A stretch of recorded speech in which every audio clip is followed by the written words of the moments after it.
मारक क्षमता वाला मल्टी कैलिबर रॉकेट प्लेटफॉर्म जो गाइडेड रॉकेट्स द्वारा दुश्मन के ठिकानों को लंबी दूरी से ध्वस्त करने में पूरी तरह से सक्षम है।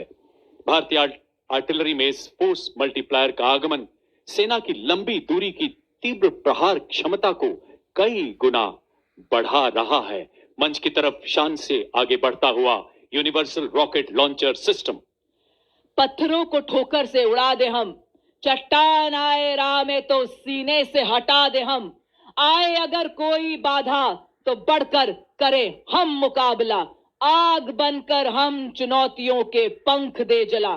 हम हैं मॉड्यूलर ब्रिज जिसकी पुल निर्माण क्षमता 46 मीटर है। आज की परेड में 115 इंजीनियर रेजिमेंट के मेजर शफी भट्ट द्वारा नेतृत्व अत्यधिक बहुमुखी और मजबूत मॉड्यूलर पुल का शामिल होना भारतीय सेना की पुल निर्माण क्षमताओं को बढ़ाने की दिशा में एक महत्वपूर्ण कदम है, क्योंकि इसे बहुत कम समय में तैनात किया जा सकता है और आसानी से वापस भी लिया जा सकता है। यह उपकरण हमारी सेनाओं को बाधाओं को पार करने और हमारे इंजीनियर्स की पुल निर्माण क्षमता को बढ़ाने में मदद करता है।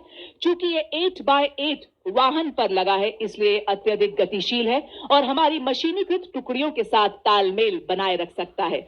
मॉड्यूलर ब्रिज का शामिल होना उपकरण डिजाइन और विकास में भारत की दक्षता को दर्शाता है और आत्मनिर्भर भारत के निर्माण के उद्देश्य को उजागर करता है। साथ ही रक्षा विनिर्माण में भारत के बढ़ते महत्व को भी प्रदर्शित करता है। बड़ी शान से सलामी मंच के सामने से गुजरता हुआ मॉड्यूलर ब्रिज दुर्गम क्षेत्रों तक सुरक्षित संचार प्रदान करने के लिए भारतीय सेना ने सरलता पूर्वक परिवहन योग्य एवं शीघ्र तैनात किए जाने योग्य सैटकॉम वाहनों को अपने बेड़े में शामिल किया है। सलामी मंच की ओर अग्रसर होती हुई वाहन आधारित सैटेलाइट संचार प्रणाली का नेतृत्व 33 आर्मर्ड डिव सिग्नल रेजिमेंट के नायब सूबेदार राजेश कुमार कर रहे हैं। इन संचार वाहनों को मेक इन इंडिया के तहत विकसित किया गया, जो हमें सुरक्षित संचार प्रदान करने के लिए आत्मनिर्भर बनाती हैं। मोबाइल सैटेलाइट टर्मिनल के ठीक पीछे अगले दो वाहन है शक्तिवान रेजिमेंट तथा दिव्यास्त्र बैटरी के।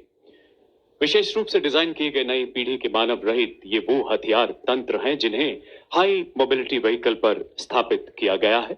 शक्तिवान का नेतृत्व 161 मीडियम रेजिमेंट के कैप्टन नमन शर्मा द्वारा।